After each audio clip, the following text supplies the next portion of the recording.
ദൈവത്തിൻ്റെ ധന്യതിരുനാമം മഹത്വപ്പെടുമാറാകട്ടെ.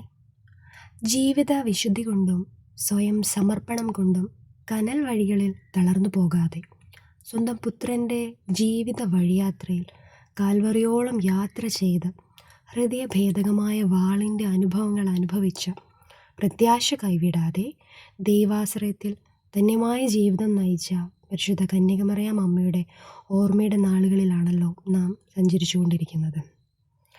നമ്മുടെ സ്വകാര്യ ജീവിതത്തിൽ അമ്മ എന്ന പദത്തോട് നമുക്ക് വല്ലാത്ത അടുപ്പമാണ്. എന്തുകൊണ്ടോ കാലഘട്ടത്തിൻ്റെ അപജയം കൊണ്ടാവാം മാതൃത്വം അപമതിക്കപ്പെടുന്ന കാഴ്ചകളാണ് ഇന്ന് നാം കാണുന്നത്.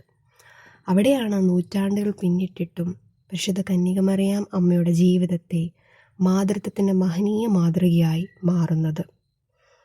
സ്വർഗം നൽകുന്ന കുഞ്ഞിനെ സ്വീകരിക്കുവാൻ ഒരുക്കമുള്ള ഒരു അമ്മ.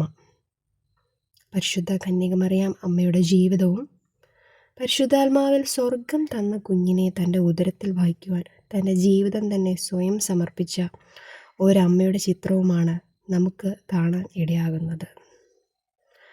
പരിശുദ്ധ അമ്മയുടെ ജീവിതത്തെപ്പറ്റി ചിന്തിക്കുമ്പോഴും പരിശോധിക്കുമ്പോഴുമൊക്കെ ദൈവഭക്തി കൊണ്ടും സമർപ്പണ ജീവിതം കൊണ്ടും ക്ഷമ കൊണ്ടും കരുതൽ കൊണ്ടും ഒക്കെ പരിശുദ്ധ കന്യകമറിയാം അമ്മയുടെ ജീവിതത്തെ നാം കാണുന്നുണ്ടെങ്കിലും നൊമ്പരങ്ങളുടെ നടുവിൽ ദൈവിക കൃപ അനുഭവിച്ച ഒരമ്മയെ പരിശുദ്ധ കന്യകമറിയാം അമ്മയിലൂടെ നമുക്ക് കാണുവാൻ ഇടയാകും.